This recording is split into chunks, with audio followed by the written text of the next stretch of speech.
Hello, you're welcome to Infonile Environmental Youth Activist Program 2023. My name is Owen Hakim. For the next 15 to 20 minutes, I'm going to be taking you through effective resource mobilization as an environmental activist.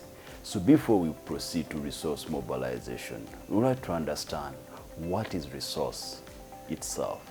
Resources from the environmental activism standpoint, these are support or aid or ideas or any help you need to effect a particular work or a particular planned work. And any resource within your means, resources can come in terms of ideas, it can come in terms of money, it can come in terms of natural resources, it can come in terms of infrastructure, it can come in terms of human resource, different, anything you can turn into a use to support your work as an activist is a resource.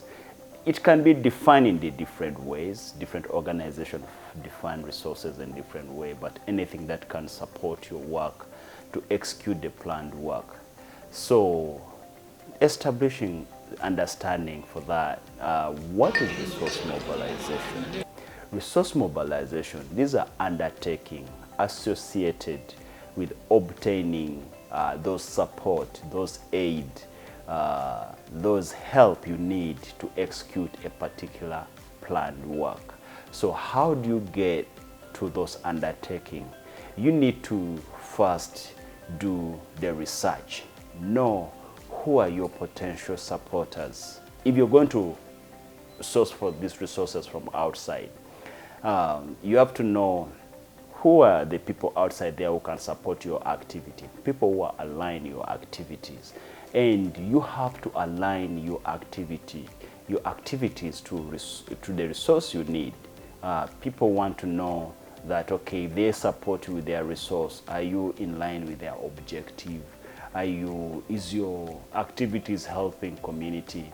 And resource mobilization is not about only going out and look for resources. Even managing resources, the one you have within you, it also can be a resource mobilization. You maybe have human resource within you, within your team, the community, or other infrastructures. So they come in different fashion. Also managing those resources well is also part of human, is part of resource mobilization. And now, if you don't have those resources, going outside there to community, to partners, to funders, that is also one way of resource mobilization, reaching out to people. But also you have to ensure that your resource, like the way I said before, speaks to the activity you're going to do. So there are like 5 circles you go through to do the resource mobilization. First, identify your potential funders, but also you have to identify those people after knowing your activities. What are you going to do with those resources? So after identifying those people, they can be from the community, they can be from outside, they can be your friends. You prepare. You come up with preparation. In the preparation, of course, you have to come up with a document detailing your activities. This is where the concept comes in, or the proposal comes in. You have to come up with a concept detailing your goals, detailing what you're going to achieve, what the impact you're going to cause on the community, what problem you're solving. After coming up with that, you have a budget. The budget should speak to your activities. You're not going to have, no one is going to give you resources when they see that, okay, you're mobilizing resources for another thing, but your activities are doing another thing. That you have to make sure that all those things are aligned. Then after preparing, you apply, you send out the message to them, and you respond. By the way, I want to add on something little from the activism standpoint. Most of the time, you don't just go and knock on people's doors. Most of these people you reach out and they're going to support your activity. You have to have a relationship with them. That means you have to create a relationship with them. During the time you're not mobilizing the resources, you have to ensure that you have a good relationship with your community for you to be effective resource mobilizer. What do I mean by this? You have to build trust. It's very key. As an activist, as a person who is providing leadership to our community, you have to ensure that the community trusts you, they can trust you with the resources, and they know that those resources will go to the work, like you do what you say you're going to do. So that is very key. So relationship with community leaders and other different people in the community, it's very key. Then after applying for those resources and obtaining those resources, you execute the work. You start implementing your work.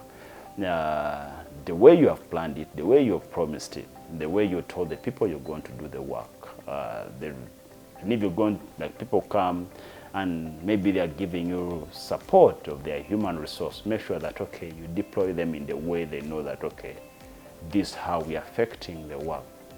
If it's environment, how are you deploying people? How are you assigning duties? How are you, like, all this? So, and from the environmental standpoint, resource can come in terms of airtime. Are you using the right message to send to the people? If the resource they gave you, like through a TV channel or radio, or a leader is giving you their time to listen to you, you have to make sure that all this, you use them very effectively. Then you implement that. Then after that, of course, you have to go and evaluate the cycle of your activity. So this comes from, you do the survey, the research. The research, of course, from the activism come with building relationship. You know who's your potential partner is going to give you the resource. Sometimes, by the way, resource come in terms of partnership. A company can come say, okay, we have the resource, we are going to partner. You do the activity, we are going to support you. There's also like partnership that come with resource support. Then after identifying that, you come and prepare, you apply, you implement, you evaluate. All that circle, like a lot of relationship takes place. You have to manage it. You have to make sure that the resources are used effectively. That evaluation, you go back to them, you can send them a thanks note, recognize them, and so that next time you have an activity, yeah, you reach out to the same people. There's one thing I want to emphasize: relationship building when it comes to environmental activism work and resource mobilization work is very key. You build this relationship before you even planning to start doing the resource mobilization. When it comes to that, you don't go one day and knock on people's door and you expect them to give you support. So it goes into effective relationship building. Know your community, build trust to your community, let them know you that you're a trusted person, you're providing a right leadership, and you're solving their problem. So when you build that relationship effectively, it's very, mobilizing resources from them, it becomes something easy because they already know you, they know what you're doing. So you don't just wake up, oh, I have an idea, I want to do this activism, and that's when you go and start knocking people's doors. No one knows you. Like, you don't have an identity, you don't have a relationship in your community, and you start doing the activism work, start mobilizing resources. People will be like, who are you? So relationship building goes a long way in mobilizing resources. You have to know your community have to know you. Build a relationship, build a relationship, build a relationship. It's very important in helping you to mobilize resources when you're actually mobilizing community to solve their own problem. So that is as far, there's a lot, resource mobilization is like a very long discussion, but I wanted to touch on the practical points which can easily be implemented. And in the next episode, we are going to be discussing, I'm going to give you time to share your experience, depending in the context of where you're coming from. How is it for you? What challenges do you face? Because it's easy said, like the way I'm saying it, but when it comes to actually implementing, building a relationship is also like need a special skill. At how are you navigating this, and how you think we can even make it more effective? How can your skills be enhanced to make it more effective? So in the next hour, we're going to be discussing and sharing experience of how resource mobilization can be effected, and how can we ensure that we have a relationship with our community and we are able to mobilize resources to support our activism work. Because activism work takes a lot of time. Even time itself, you have to define it as a resource. Actually, when it comes to resource mobilization, you have to invest in time to reach out to people. It's not something you just write to them. You go and knock on people's doors. So time, ideas, how you interact with people, all these are like invisible resources that you need to invest in actually to attract the resource, the visible resource, the physical resource you need to effect your work. Thank you very much.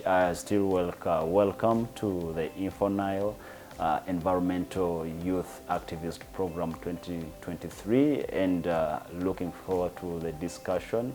Let's go into discussing and sharing experiences on how we can effect resource mobilization in our communities.